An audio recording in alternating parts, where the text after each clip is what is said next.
Sa inyo pong lahat na nanonood ng Soldiers of Christ Healing on TV, isang mapagpalang umaga po mga kapatid. Ang araw ng linggo ay banal at itinangi ng ating Panginoon. Kaya nga po, ang mga Soldiers of Christ ay patuloy na dumadalo sa Sunday Fellowship with Holy Mass. Umulan man o bumaha ay hindi nila inaalintana ang mga ito. Nakikita pa rin ang kagalakan sa kanilang mga puso sapagkat naniniwala sila na sa ating pagbibigay ng araw ng pamamahinga sa Diyos ay makakamit natin ang ating mga kahilingan. Isa sa mga banal na gawain ng Soldiers of Christ ang God's Healing Mission. Ito ay ginaganap mula Lunes hanggang Sabado sa second floor ng Maypaho Public Market, 10 a.m. to 12 noon. Ang ospital na ito ng ating Panginoon ay nasumpungan ng ating mga kapatid na may malulubhang karamdamang hindi na kayang tugunan ng mga doktor. Dito nila natagpuan ang tunay na kagalingang pisikal at spiritual na nagmumula sa dakilang manggagamot na si Jesus. Bukod sa Healing on TV, ay may programa din ang SOC sa radio, ang Soldiers of Christ Healing on the Air, na mapapakinggan tuwing ika-4 hanggang ika-5 ng hapon mula Lunes hanggang Sabado sa DWAD 1098 kHz at tuwing araw ng Martes, 8 to 9 p.m. sa Radio Veritas 846. Sa programang ito ay mapapakinggan natin ang mabuting balita ng ating Panginoon. Kasunod ang patotoo ng ating mga kapatid patungkol sa mga himala ng ating Diyos sa kanilang buhay. At ang huli ay ang Healing on the Air kung saan inaanyayahan ang banal na Espiritu Santo upang pagpalain at pagalingin ang mga nakikinig kasabay ng panalangin ng ating punong lingkod na si Brother King Arcadio. Sa tuwing sumasapit naman ang ikatlong Huwebes ng bawat buwan ay ginaganap ang pastoral meeting na pinangungunahan ni Brother King Arcadio, kung saan nagkakatipon ng mga elders, disciples, coordinators at ministry heads. Sa pamamagitan nito ay napapanatili ang kaayusan ng bawat chapter ng ating meeting. Kayo pong lahat ay aming inaanyayahang dumalo at makisa sa mapagpalang gawain ng Diyos. Halina po kayo upang madaman ninyo ang kabutihan ng ating Panginoon. Sabi nga, mas malaki daw ang kaibahan ng mga naglilingkod kaysa hindi naglilingkod. Kung May 17, yung Biyernes, nagising na lang ako isang umaga, Hindi na ako makatayo. Wala na akong lakas. Dahil hindi ko alam kung anong sakit ko, hindi na ako makatayo.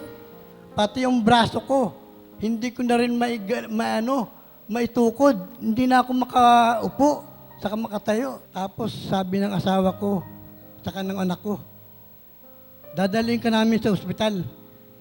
Sabi ko naman, ayoko magpadala. Hindi ako nagpadala sa ospital. May 18, Sabado yun. Alam niyo ba, yung sakit ko, lalong tumindi. Kaya ang ginawa ng anak ko, tinext yung mga kasamahan ko. Nag-text siya. Ang unang nakatanggap ng text, nung sinabi niya na hindi ako makakatin, si Sister Lisa. Sabi sa akin ni Sister Lisa, marami akong ginagawa sa bahay, Brad. Marami akong labahan. Pero matanggap ko ang text ng anak mo, parang may isang kapangyarihan o isang tinig na sabi, pumunta raw ako sa inyo. Nung hinawakan niya yung braso ko, alam niyo ba, nakaramdam ako ng para akong kinukuryente. Kinilabutan ako sa pinawisan yung buong katawan ko. Tapos ang ginawa niya, dahil may dala siyang langis, yung langis na nabibili dito sa paho, ginawa niya, kinurusan ng ulo ko. Tapos hinilot niya yung braso ko, yung mga hita ko, yung tuhod ko, yung bewang ko, sa likod ko. Kaya nung hinilot niya yan, sabi niya, sige, umupo ka, Brad. Nung nakaupo na ako, so, doon sa bangko niya ako pinaupo Hinawakan lang niya ako. Tapos, tumayo ka, Brad. Nung pagkatapos niyang mahilot ako, ayoko tumayo, ginawa niya, inalalayan ako. Alam niyo ba, nung inalalayan niya ako, nakatayo ako. Nung makatayo ako, sabi niya, o sige, Brad, umupo ka uli. Hindi na kita alalayan. Ayoko, sabi ko, sister, ayoko umupo. Baka hindi na ako uli makatayo. Sige, Brad, hindi ako uuwi sa bahay namin hanggat hindi ka maganda ang kalagayan mo. Alam niyo ba, nung umupo ako, tapos tumayo ako nang walang alalay, nakatayo ako. Dito ko nalaman na malaki pala yung naririnig ko lagi sa radyo. malaki palang kaibahan na naglilingkod kaysa sa hindi naglilingkod. Kasi pag naglilingkod ka, hindi ka bababayaan ng Diyos. Kaya ang papuri at pasasalamat, unang-una sa lahat, sa Diyos ko binibigay. Pagpupuri ko po sa ating Diyos na buhay, sa ang dami pong blessings, ang dami niya pong pinagkaloob sa akin, sa aking pamilya. Tinawag po kami ni Lord sa kasakitan ng aking sister and wife. Yung time na yon talagang sobrang balisa ako. Iniisip ko po na kung paano po siya gumaling. So lahat na ng mga private hospital, iba-ibang hospital po napunta namin. Para lang doon maibigay yung kagalingan ng aking sister wife. So lahat ng yun na pinuntahan namin ng hospital, so iba-iba po yung findings. Hindi rin mapaliwanag ng doktor kung ano talaga yung sakit ng aking sister wife. Pero nung nag-God sealing siya, naka 5 days pa lang siya, nagkaroon na ng linaw na dito sa God sealing talagang gagaling ang sister wife ko. Napakabuti talaga ni Lord. Hindi pa natatapos yung 15 days God sealing niya. Naramdaman niya na ang kalakasan na nasa kanya na po. So hindi lang yon. Sa daming blessing pinagkaloob ni Lord sa amin. So isa na number 1 na pinagpapasalamat ko yung kasakitan. Lahat ng pamilya ko, mga anak ko. So nung nagsimula kaming umakyat dito, isa na yun ang pinapasalamatan ko. Yun lang po, maraming salamat. Glory Be to the Father, to the Son, to the Holy Spirit, as it was in the beginning, is now, and ever shall be, world without end. Amen. To the Father, and the Son, and the Holy Spirit. Balakpakan po natin Diyos sa mga. Sabihin po natin, Hallelujah. Hallelujah! Jesus. Jesus! Balakpakan natin Diyos sa mga. Ang aking pong yung bang itatapik, at least, kung paano ba ang tao, bakit nagkakasakit? Ba't namamatay ng maaga? Ba't broken home family? Bakit may mga problema? Maraming bagay, minsan hindi natin alam. Minsan yun, bunga ng kasalanan. Kaya minsan pag inanalyze niyo yung buhay natin, at least meron tayong kasalanan lahat. Kaya kailangan at least magaling ka mag-analyze. Pag marunong ka mag-analyze ng buhay mo, madali mo solve ang problema. Pero pag hindi, inasama mo yung galaw ng mundo, yung tunog ng tao, yung takbo ng buhay ng sanlibutan, at least maliligo ka. May hirapan ka hanggang sa bandang uli, malukmo ka na lang. Na hindi umamala, hindi ka na makatayo-tayo. Kaya nga dito, ang topic natin, sabi nga, sa Roma chapter 6, verse 23, ang bunga raw ng kasalanan, kamatayan.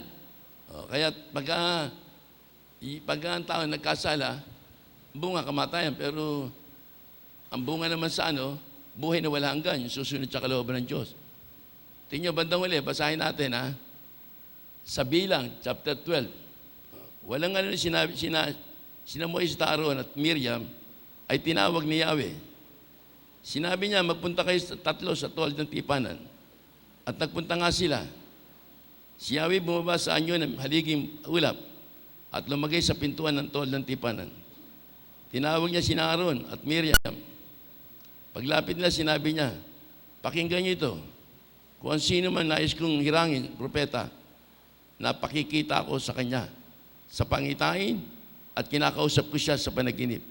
Ngit kakaiba ang ginagawa ko kay Moses, pagkat siya lamang ang lubos kong pinagkakatiwalaan sa aking sambayanan. Kinakausap ko siya ng harapan at sinasabi ko sa kanya ang lahat sa maliwanag na paraan, hindi sa pamagitan ng talinghaga, at siya lamang ang nakakita sa aking anyo.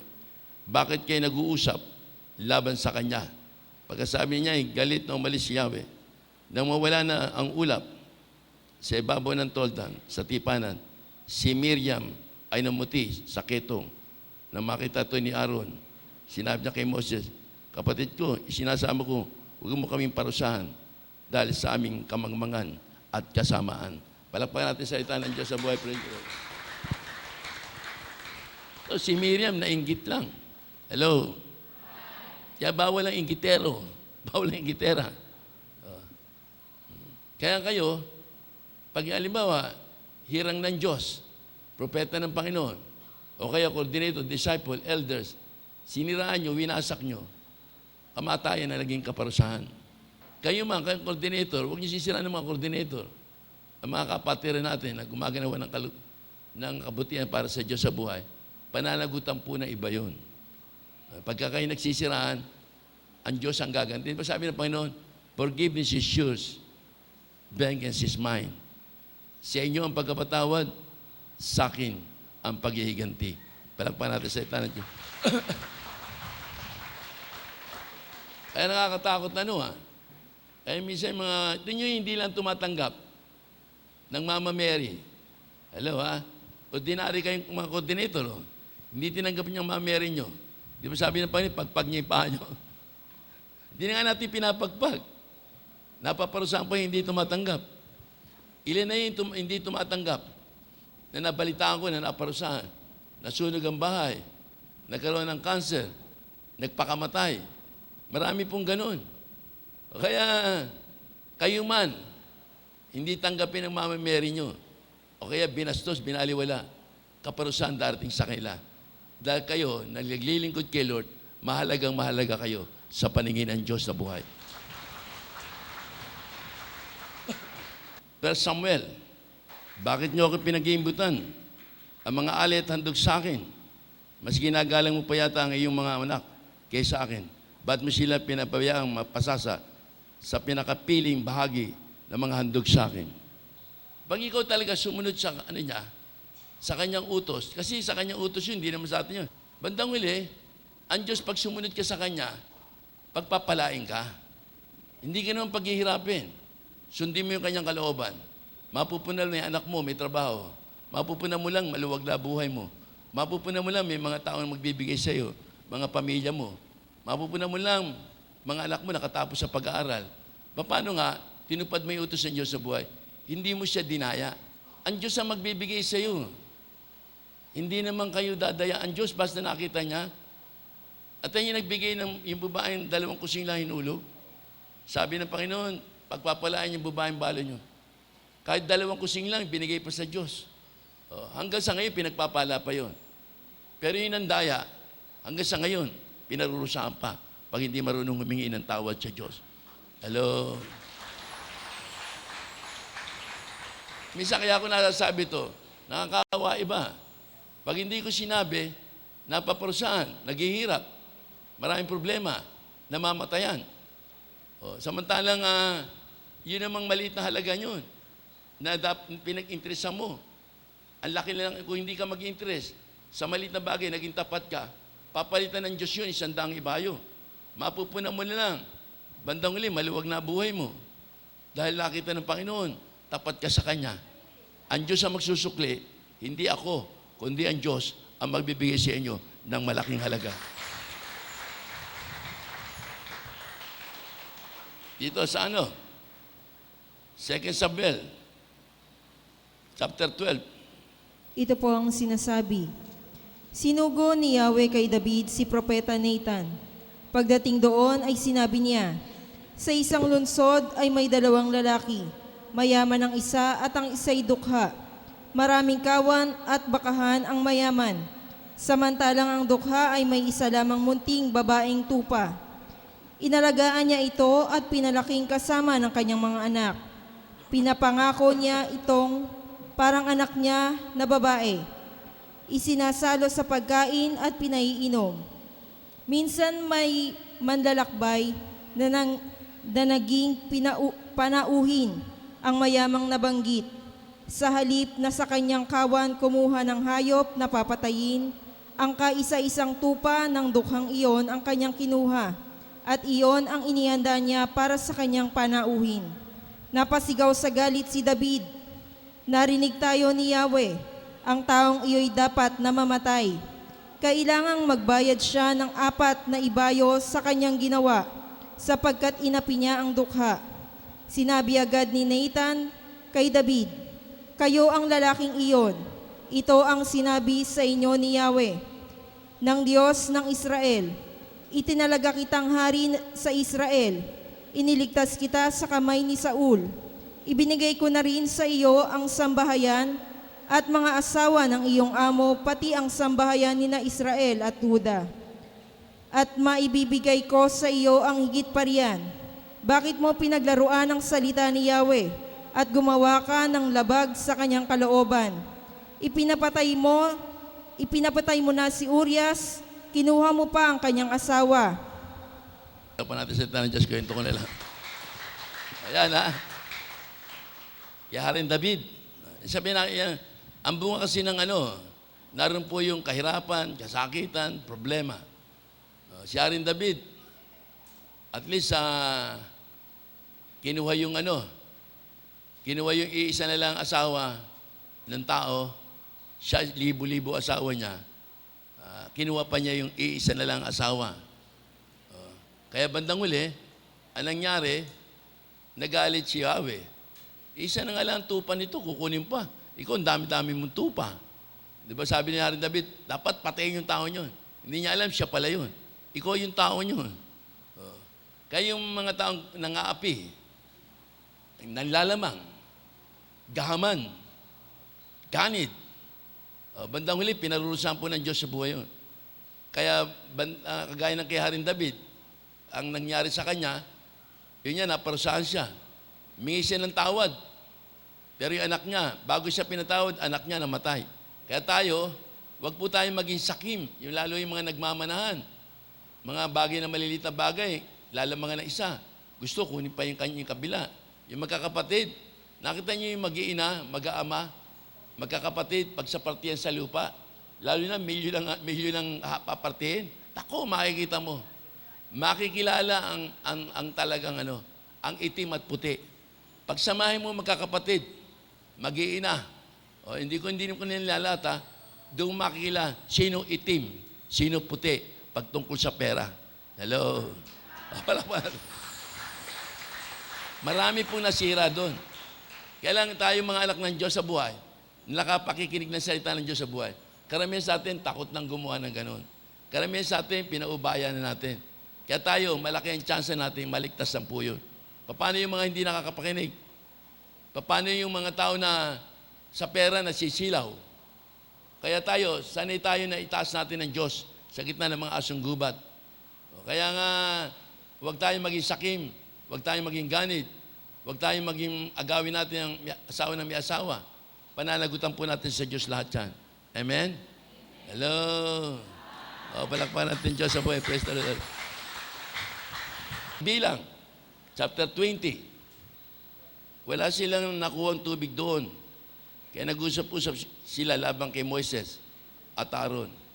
Sinabi lang, mabuti pa, namatay na kami sa harap ng tolda ng tipanan. Kasama na iba, na yung mga kapatid. Bakit pa nyo kami dinala rito upang patayin? Pati ang aming mga hayop. Bakit nyo kami inalis sa Ehipto at dinala sa disyerto? Ito na wala kahit isang butil ng pagkain. Ni walang igos, ubas o granada. Wala man lang tubig. Nagpunta si Moises at Aaron sa harap ng tolda ng tipan at nagpatira pa. Nagpakita naman sa kanila ang kaningingan ni Yahweh. Sinabi ni Yahweh kay Moises, dalhin mo ang tungkod ni Aaron. Sama ninyo si Aaron, ang buong bayan sa harap ng malaking bato. Pagdating doon, magsalita ka sa bato at lalabas ang tubig para sa bayan at sa kanilang kawan. Kinuha ni Moises ang tungkod sa harap ng kaban ng tipan. Tinipon ni Moises at Aaron sa harap ng malaking bato ang buong bayan. Sinabi niya, makinig kayo, mapaghimaksik. Ibig ba niyong magpabukal kami ng tubig mula sa batong ito? Pagkasabi noon, makalawang pinalo ni Moises ang bato sa pamagitan ng tungkod. Bumukal ang masaganang tubig at nakainom ang bayan, pati ang kailang kawan. Pinagsabihan ni Yahweh sina Moises at Aaron, wika nila, dahil sa kakulangan ng inyong pagtitiwala na ipakilala ang aking kabanalan sa harapan ng bayan. Hindi kayo makakarating sa luping ibibigay ko sa kanila. Ito ang bukal ng Meriba, ang lugar ng paghimaksik na Israel labang kay Yahweh. Pinakita niya dito ang kanyang kabanalan. Palakpakan natin sa salita ng Diyos. Tingnan nyo, kulang lang ng faith. Pandali, buhay ni Moses, kinuha ni Yahweh. Hindi siya nakarating sa lupang pangako. Kunting kasalanan niya lang. Kaya kayo, paglabanan na, Diyos, anak. Diyos, pera. O, yan tataan yung siya nyo. Diyos, sana buhay. O, kaya mamimili kayo kung sino pipiliin nyo. O, kaya napakadelikado. Pag alam nyo yung labanan, piliin nyo ang Diyos. Di ba ako? Ano gusto mo, brother Ting? Trabaho, Diyos. O, gusto ko mag-resign ka. O, mabigat na yun, challenge sa akin yun. Ayoko talaga mag-resign. Pinapipili ako ni Lord. Kung hindi ko kaya sinunod siya, palagay natin, hindi ko sinunod. Saan ako naroon? Baka patay na ako. O baka lalo ako naghirap. Baka lalong marami akong problema. Kasi pinili ko ang galaw sa libutan. Pinili ko ang kayamanan sa pamundo. Ba't nung pinili ko ang Diyos? Ba't nung ano nangyari? Di ba masagana ka rin? Hindi ka na maghihirap. Piliin mo ang Diyos. Ang Diyos ang magbibigay. Lahat ng kailangan mo habang nabubuhay ka sa lupang ito. Dito nga sa Roma, chapter 6, verse 23. Ito po ang sinasabi, sapagkat kamatayan ang kabayaran ng kasalanan, ngunit ang kaloob ng Diyos ay buhay na walang hanggan sa pamamagitan ni Kristo Jesus na ating Panginoon, ang salita ng Diyos. Palakpan natin sa salita ng Diyos sa buhay. Ang bunga ng kasalanan, kamatayan. Ang bunga ng pagsunod sa kaloob ng Diyos sa buhay, buhay na walang hanggan. Kaya nga magkabaliktad yung dalawa. Pag nagkasala ang tao, kamatayan. Pag sumunod tayo, may buhay na walang hanggan. Kaya po yun natutupad yun yung salita ng Panginoon. Kung gusto nyo mahaba buhay nyo, kung gusto nyo maligtas nyo, pamilya nyo, huwag kayong lalayo sa Diyos. Bigyan nyo ang panahon nyo sa Diyos sa buhay. Lagi kayong gumanap ng kalooban ng Diyos sa buhay. At humingi kayo ng habag sa Kanya na yung gusto niya, magawa natin. Hindi sa pamagitan ng gusto mo magawa. Ang Diyos ang magpapagawa sa iyo. Kailangan marinig lang sa Diyos ang mga labi mo na humingi ka ng habag sa Kanya. Amen? Lord, tulungan mo po ako, Lord. Minsan magpe-request kayo rito. Sana po magawa ko yung gusto mong gawin. Hindi ko kayang gawin. Dahil nangihinayang ako. Gusto ko magbigay pero nahihirapan ako. Sana tulungan niyo po ako magbigay. Sana tulungan niyo ako makapaglingkod kay Lord. Sana tulungan niyo ako magawa ko yung gusto mo. Amen, ha? Dahil wala tayong kakayanan para gawin ang isang bagay na hindi natin kaya. Ang Diyos lamang ang makakagawa niyo. Yung hindi natin kaya, ang Diyos sa pamagitan ng Holy Spirit, magagawa natin ang hindi natin kayang gawin. Hilingin niyo sa Diyos sa buhay. In the name of Christ of Nazareth. Thank you sa Allah. Okay, sa lahat. Maraming salamat. And God bless us all. Palakpakan muli natin ang Diyos sa buhay. Hallelujah.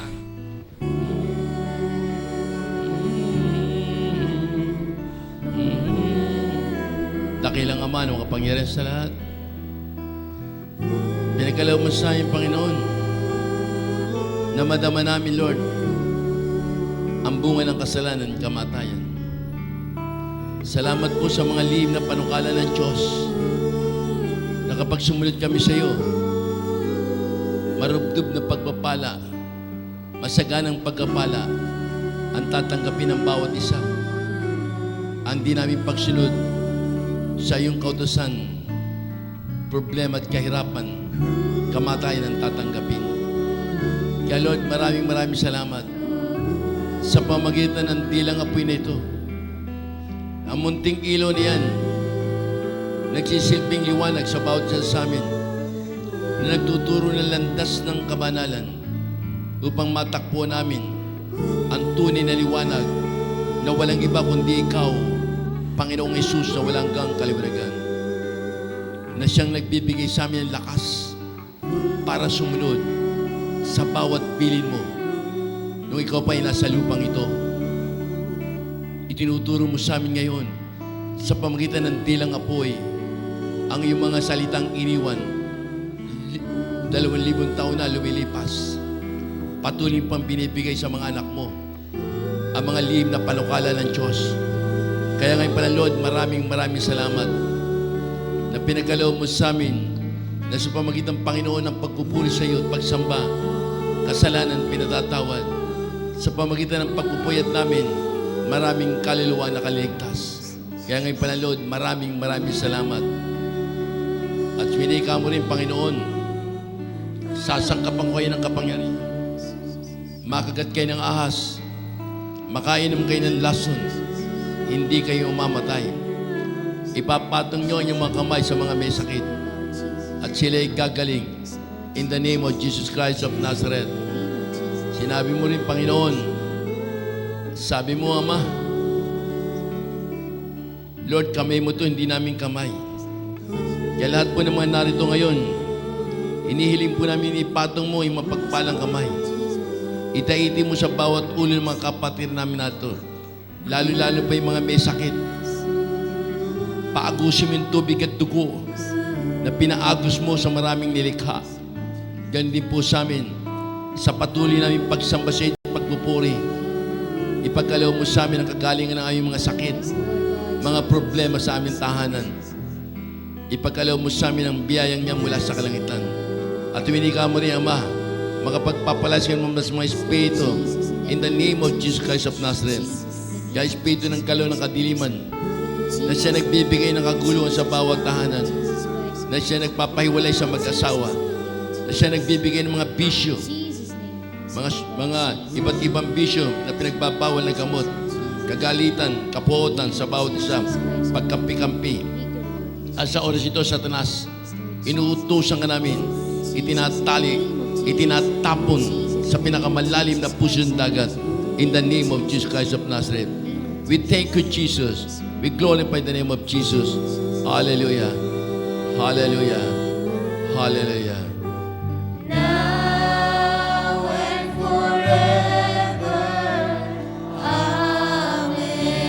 Lahat na bibigay magsabi ng hallelujah.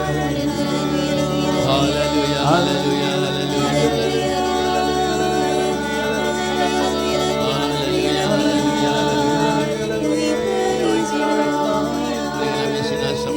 You're the King of Kings.